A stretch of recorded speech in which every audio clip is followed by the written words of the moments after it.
name. He introduced the American who was in the middle as Leon Oswald, and he introduced the one that seemed Mexican and spoke with a Mexican accent as Angelo. And are you quite clear about it, that when those men visited your apartment, the American was introduced as Oswald? The American was introduced as Leon Oswald. That would always be in my mind very clearly. And I think it was 2 days after that, Leopoldo, who had clearly a Cuban accent, called me on the phone. And now, Leopoldo actually said on the phone, not in Oswald's presence, "What did you think of the American? You know, that guy is a marksman from the Marines, and he could shoot Castro, but you know, he could also shoot Kennedy." So he planted the seed in Silvia Odio's mind that this guy could actually kill the president, too. So Oswald is becoming a very mysterious figure who is a Marxist socialist hanging out with right-wing anti-Castro Cubans, and it becomes really hard to put all this together. So let's take a little look about the scam, the Mexico City scam and the setup to frame Oswald. Here's a Marxist-Leninist making a lot of stink in Mexico, and there's a problem there, though. J. Edgar Hoover, who may not have been in on this entire plan, Hoover was gay, and you didn't say you were gay very much in those days. He was the next-door neighbor of Lyndon Johnson. Lyndon Johnson knew about Hoover and his longtime companion. Hoover was very solicitous of LBJ, and he's talking to him on a recorded conversation after the assassination. And he says, "We have up here a tape and a photograph of the man who was at the Soviet embassy using Oswald's name. This guy in Mexico City saying, 'I'm Lee Harvey Oswald. I want to go back to Russia.' The picture and the tape do not correspond to this man's voice or his appearance. In other words, it appears that there is a second person who is at the Soviet embassy down there."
Oswald is being impersonated. Okay? That's from the words of J. Edgar Hoover. Warren Commission never had any tapes or photographs that they ever got their hands on, but they apparently did exist. Now, Veciana, there's a document about Veciana. I go, wow, this is amazing. Veciana is asked by David Phillips to bribe a couple to say they saw Oswald in Mexico City. He tried to bribe them, but he was unsuccessful doing it. Okay, there's the document number if you want to look it up. All the document numbers are in my book. So now let's ask ourselves, what actually really happened in Dealey Plaza? Okay, let's talk about the truth here. This is the name of this video, what really happened. So there's the Daltex building you see there behind the depository. Eugene Hale Brading opens the doors to the offices for an assassination team. Nicoletti and Rosselli are part of that team. Okay? Now, there are two other figures I mentioned in the book, but not here. General Cabell was a CIA general who was fired by Kennedy because of the Bay of Pigs. He didn't like Kennedy at all. Okay? He's perhaps one of the plotters. He had a brother named Earl who just happened to be the mayor of Dallas. Now, a document comes through to me in November. Earl is also a CIA asset. No one knew that until November. And Sheriff Decker. Now, the three of those guys, I believe, somebody said, we're going to have 125 sheriff's deputies stand down from the protection of the presidential motorcade. Because they said the Secret Service said we should stand down. So they stood down. There was very little protection. In the meantime, there are three other assassins, Richard Kane, John Sutra, or David Morales, or David Morales from the CIA. And where these guys are, probably inside the depository. Very weak evidence, but there's very weak evidence Oswald was firing from the 642. One witness. So, Johnson is in charge of the trip, and he has the presidential protection detail reduced when they get to Dallas. The top picture is a picture of the presidential motorcade in Houston before they got to Dallas. There are 6 motorcycle patrolmen, 2 on each side of the presidential carriage. But when they get to Dallas, Johnson orders the motorcycles to be reduced in number and they should be riding at the rear bumper.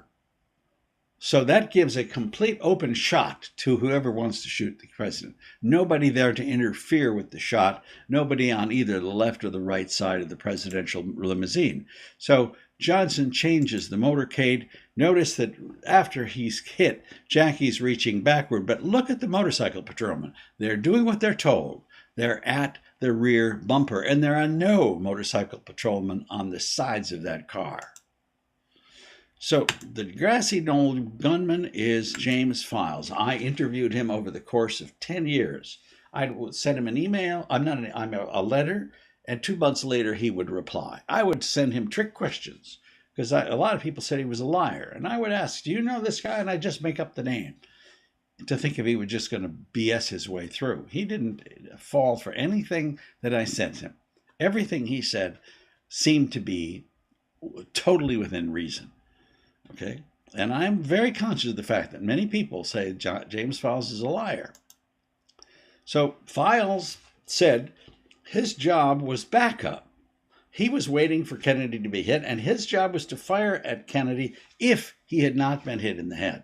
So he's at the grassy knoll, 35 meters from John Kennedy, and he fires because he doesn't see Kennedy hit in the head. And so when he hits Kennedy, Kennedy falls violently backward.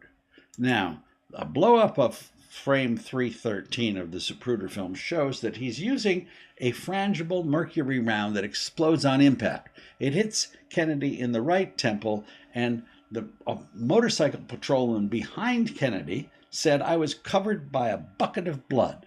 Behind. Hit in the front, everything goes behind. All right? 10 feet behind. Now, that's not what the media said, okay? So Dan Rather's a young correspondent. He's making a name for himself, covering it. 4 people were allowed to watch the Zapruder film, and then it was closed down for 12 years. So Dan Rather is telling the American people about the Zapruder film, and he says the president was shot from behind and fell violently forward. Notice how Dan moves his head forward to show the shot came from behind by Lee up there behind the president. Okay? Not true, Dan. The president is hit in frame 313, and 0.3 of a second later, his head flies 10 inches backward, and he's falling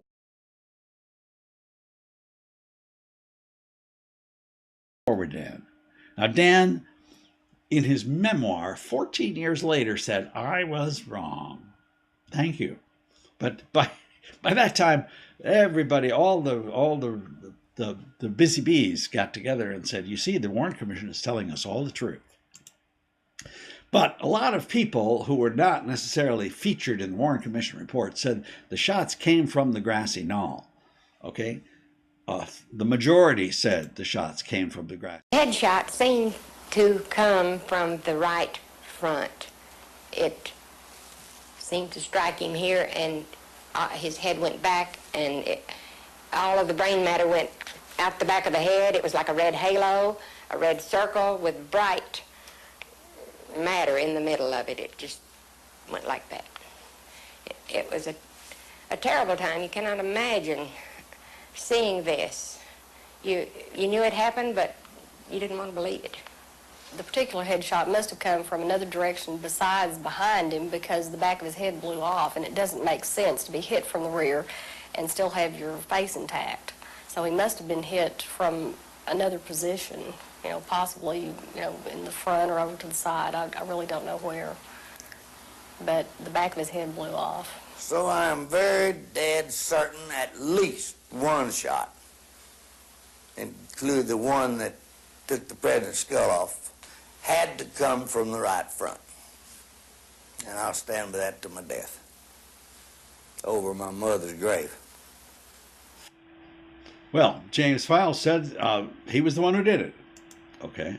And you can look at the photographs, again, not particularly featured in the Warren Commission, but people are definitely oriented towards the grassy knoll and running there, police and others. And Files took his weapon, put it in his briefcase, picked it up, walked behind to a car, and picked up Rosselli and Nicoletti, and off they went. Now, where in God's name was Oswald during all this? Well, that's the lunchroom of the depository.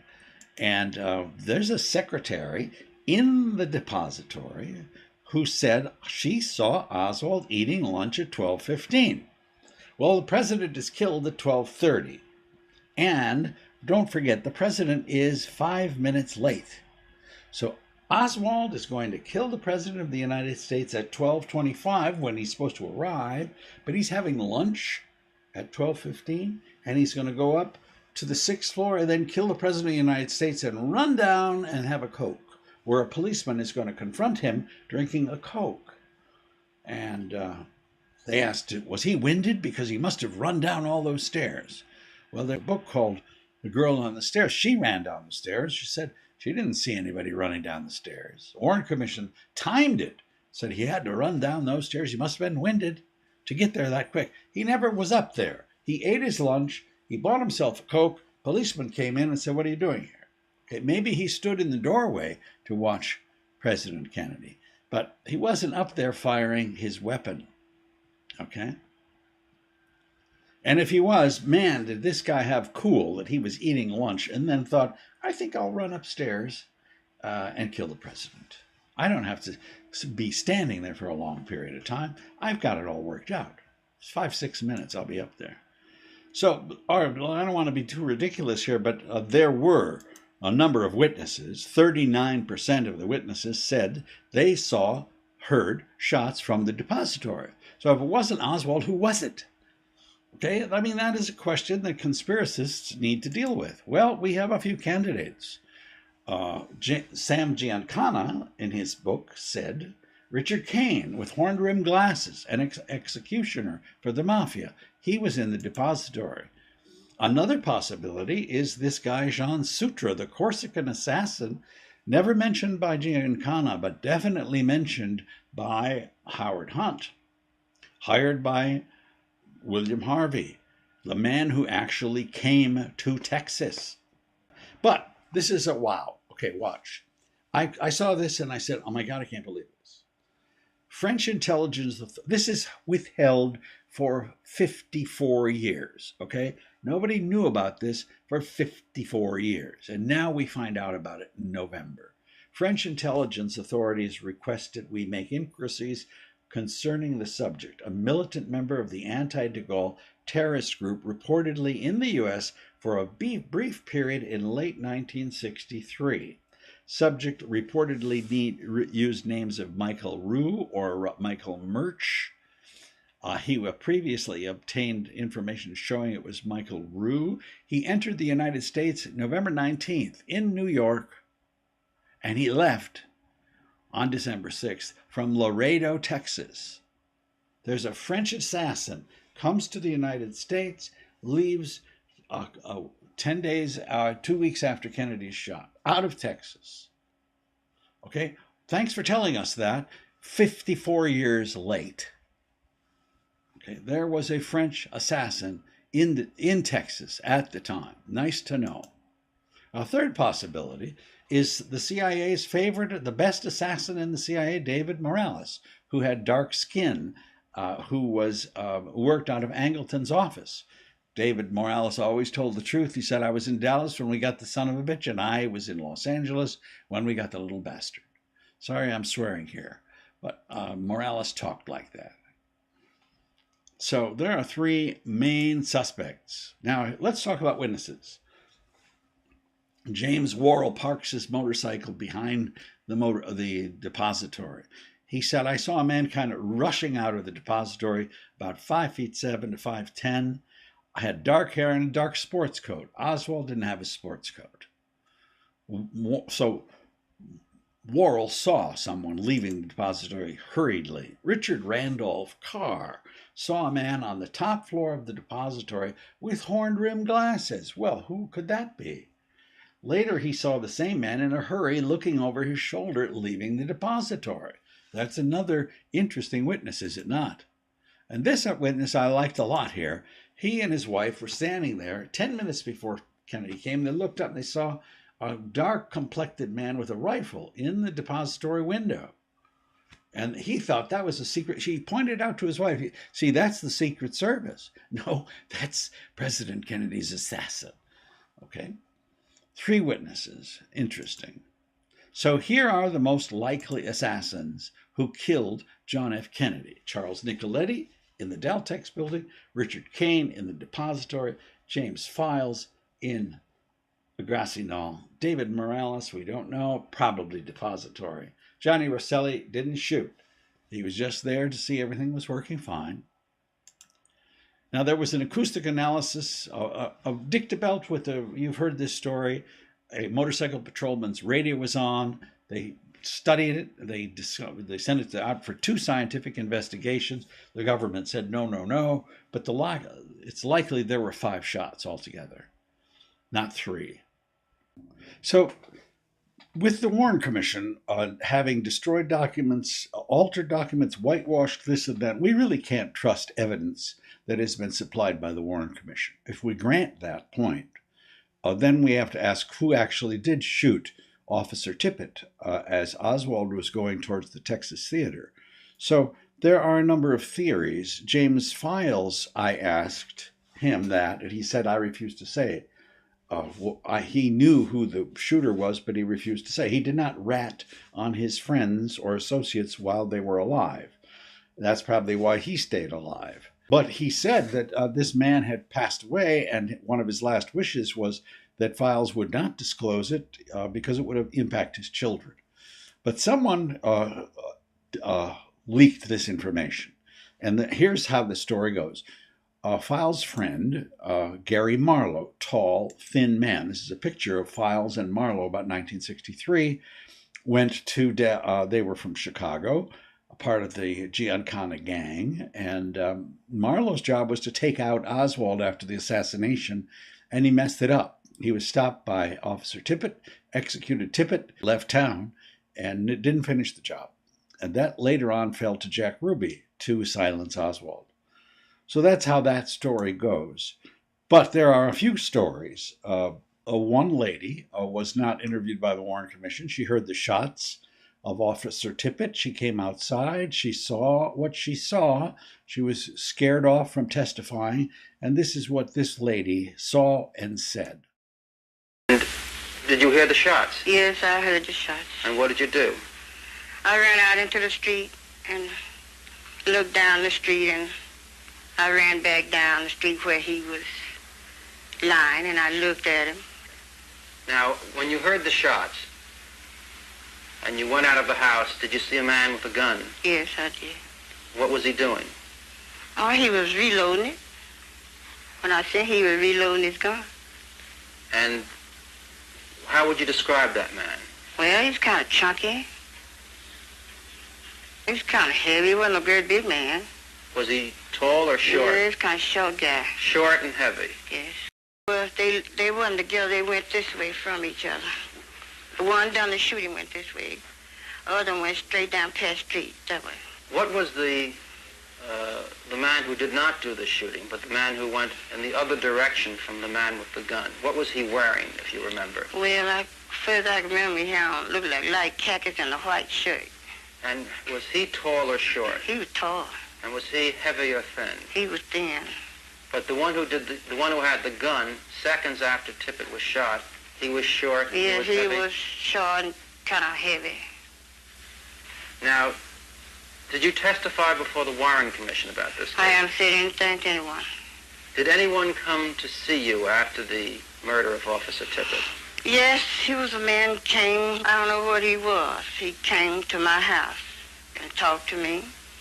But I don't know what he looked like a policeman to me. He did. Did he have a gun? Yes, he wore a gun. Mrs. Clemens, how long after Tippit was shot did this man with a gun come to visit you? About 2 days. It was about 2 days. Said that I might get hurt. Someone might hurt me if I would talk. About what you saw? What I saw. He just told me to be the best if I didn't say anything because I might get hurt. So there are a few candidates here. There's, of course, Gary Marlowe, the tall, thin one associated with the Files story. I discovered Milwaukee Phil, who is another person, kind of resembled a short, stocky man. He was a executioner for Giancana and killed almost 14 people for the syndicate, murdered 14 people for the syndicate. His job was to keep an eye on Oswald. But he was, but in Giancana's book, he said that a CIA asset named Roscoe White, who became he was slipped into the Dallas Police Department for the assassination. And Giancana says it was Roscoe White who took out Tippit. So we don't have an answer to this question. We have suspects, and that's where we have to unfortunately leave it. But the question is, why did Oswald need to be killed? Why was this effort being made? And then it fell to Jack Ruby to do that. Well, let's take a look at the reasons. First, Oswald actually liked President Kennedy. He said, nothing irritated me about President John Kennedy. He had a nice family. He had a coffee table book about the Kennedys, he and Marina. He actually had remarked to a friend of his that he thought Kennedy was handsome and sincere compared to other kinds of politicians. No motive, no real motive. That's not going to look good in a trial. Secondly, he said he'd never been to Mexico except to Tijuana. Now, wait a minute, we can't have him testifying in court that he wasn't in Mexico City banging on the desks of the Cuban consulate and the Soviet embassy. That would not look good in court. Oswald was, after all, meeting with an FBI agent, DeBreeze, and had meetings with David Phillips, and having that come out in a trial would certainly be devastating to the government's case or to LBJ's case. Fourthly, Oswald actually had cooled on Marxism. He said, the way you're treating me, I may as well be in Russia. That's not a nice thing for a Marxist-Leninist socialist assassin to be saying. And then they asked him, would you like to hide your face, as they were taking him from place to place. He said, why should I hide my face?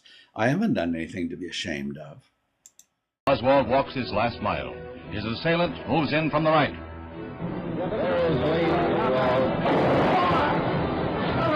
He's been shot. He's been shot. Lee Oswald has been shot. So Jack Ruby is tasked with the assignment. And shortly before Ruby's death, he died 3 years after this from a strange cancer. He admitted to his jailer that his job was to silence Oswald. And he did his job. Of course, the Warren Commission said he was just a nightclub owner and that he shot Oswald so that Jackie Kennedy wouldn't have to come to Dallas to testify in court. That sort of made it through all of the mainstream media, but what didn't make it through the mainstream media was that Jack Ruby was mafia all the way. He was a courier for Al Capone. He knew Al Capone. He had 9 prior arrests. He had made a whole bunch of long-distance calls to some of the biggest mafia figures in the 2 months before the assassination. His first visitor in prison was a mafiosi named Joseph Campisi. So Ruby's mafia record is amazing. Now, Ruby was in prison, and he actually indicted Lyndon Johnson and said, because he was the one who was going to arrange the trip, the only one who gained by the shooting.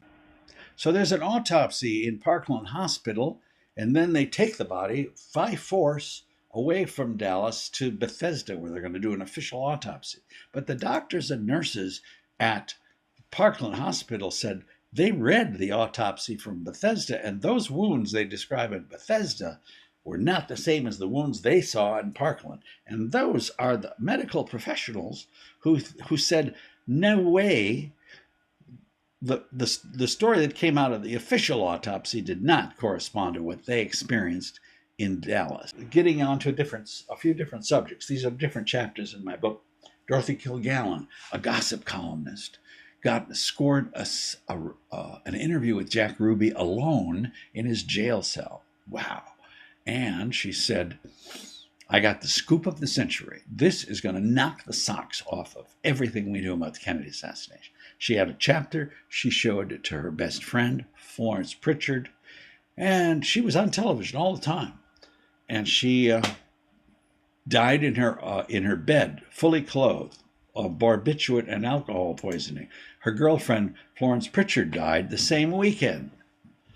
David Ferry was going to be indicted by the Attorney General of New Orleans, Jim Garrison, and the newspaper got hold of the fact that he was going to be charged with conspiracy to kill the President of the United States. He said, you know what that story does to me?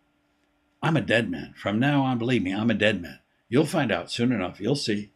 And within a very short time, David Ferry allegedly committed suicide, left 2 suicide notes, but died of natural causes. A mysterious death. And his good buddy, Eladio Del Valle, an anti-Castro Cuban who said Kennedy should be killed, he died within 12 hours of David Ferry. And these deaths keep piling up. Gary Underhill said, Oswald is a patsy. They set him up. It's too much. The bastards have done something outrageous. They've killed the president. I have been listening and hearing things. I couldn't believe they got away with it, but they did. Underhill told friends that he feared for his life. I know who they are. That's the problem. They know I know. That's why I'm here. I can't live in New York. He was killed shortly afterwards.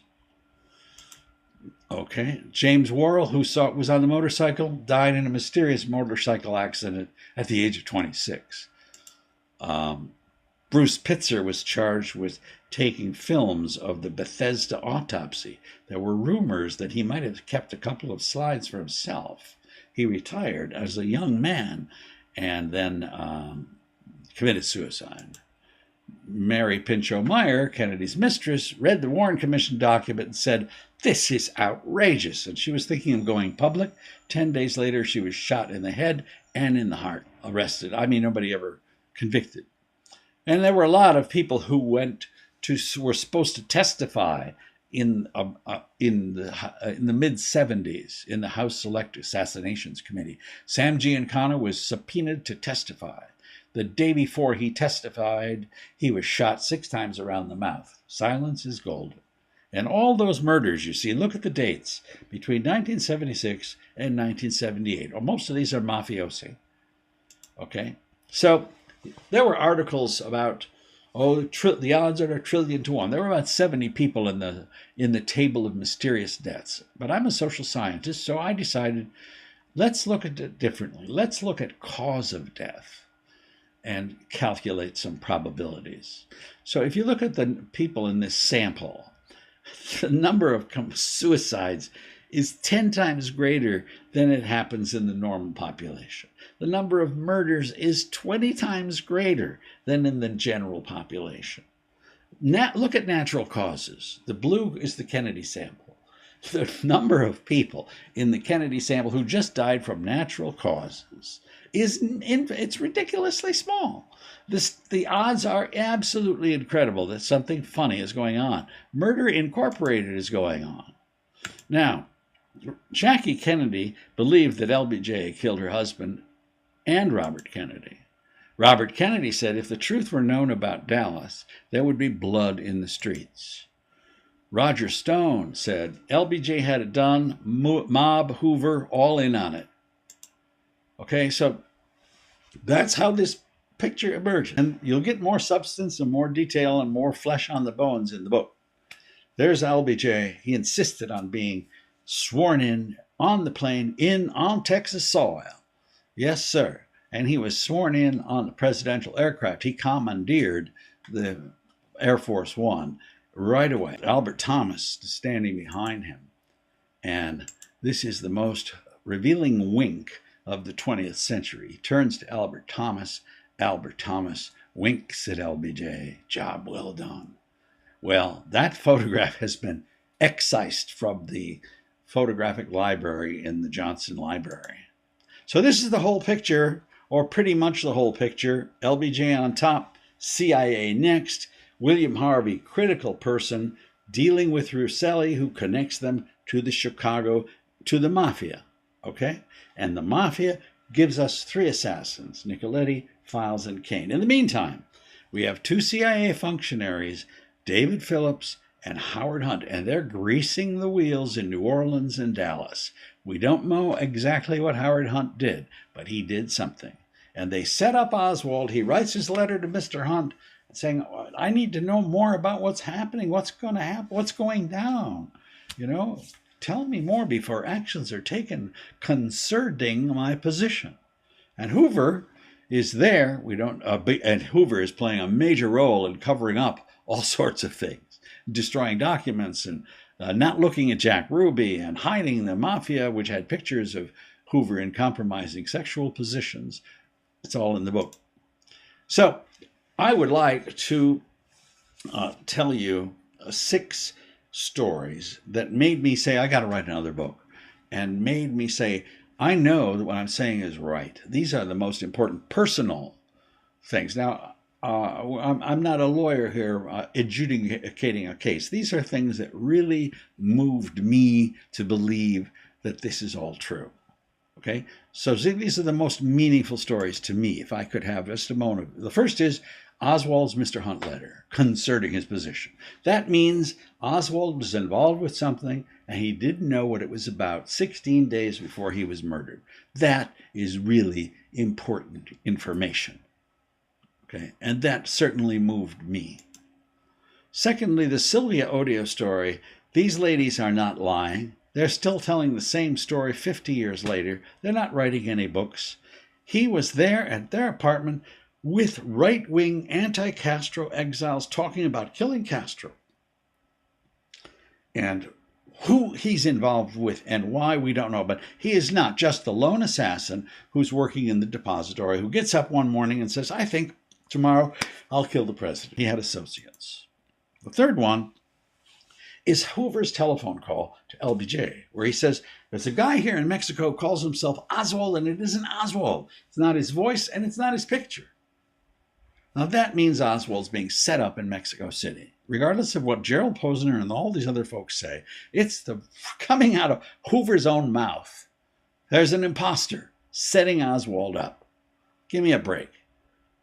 Okay, those are meaningful stories. Now there are 3 more. The story of Eugene Dink and David Christensen, that to me, that moved me. These are 2 soldiers who hear CIA chatter about William Harvey, about Guy Bannister, about the assassination of the president, about it being blamed on a communist 3 weeks before it happened.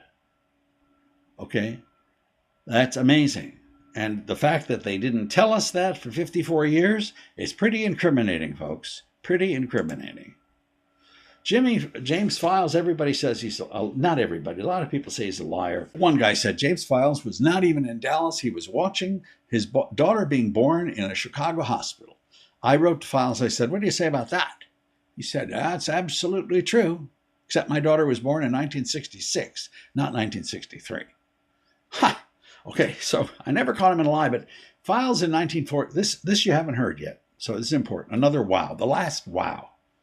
Files said Johnny Rosselli flew from Washington, D.C. to Dallas. Okay. Trump releases a document in November, and it says, and the FBI was following Rosselli. They said Rosselli flew from, I think I have this document here. Yeah, there you go. So this grainy document shows that Rosselli flew on a private aircraft with 2 call girls to Phoenix, and the next day they were going to Washington, D.C. So the FBI places Rosselli in Washington, D.C. on November 17th. File says that Rosselli flew to Dallas from Washington, D.C. That is pretty accurate, James Files.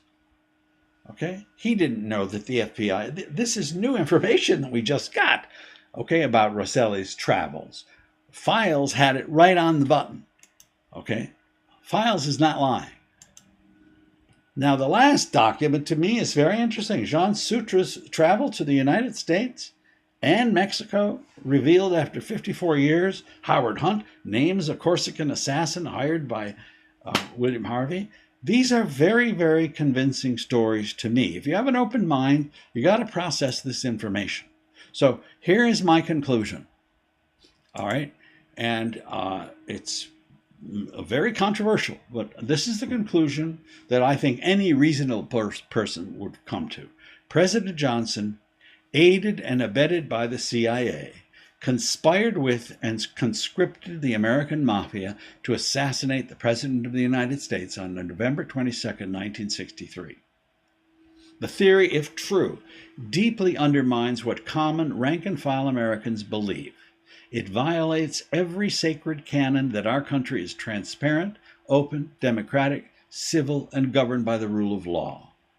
Instead, it portrays the United States of America as little short of a banana republic where power, guns, mobsters, murder, deceit, corruption, assassination, hitmen, and brazen coups d'etats determine the essential narrative of a people's history. That's the conclusion I would draw. So that's the end of the murder mystery. Everybody's dead. Almost everybody is dead. Jackie, Jack, Bobby, Jim Garrison, San Trafficante, Nicoletti, Giancana, David Ferry, Guy Bannister, William Harvey, Jack Ruby, all gone. All the major principals are gone, except one person. Okay, the person who is still alive is the man who murdered President Kennedy. James Files hit John Kennedy with a single frangible bullet from a distance of 35 meters, which he said was an easy shot, and hit him in the right front temple and killed him. He was in prison for the attempted murder of policemen. He got out on parole. He lives in Illinois. I believe he has an unlisted phone number, and I believe he's planning to get married. James Files, the man who murdered John F. Kennedy. Thank you very much for watching.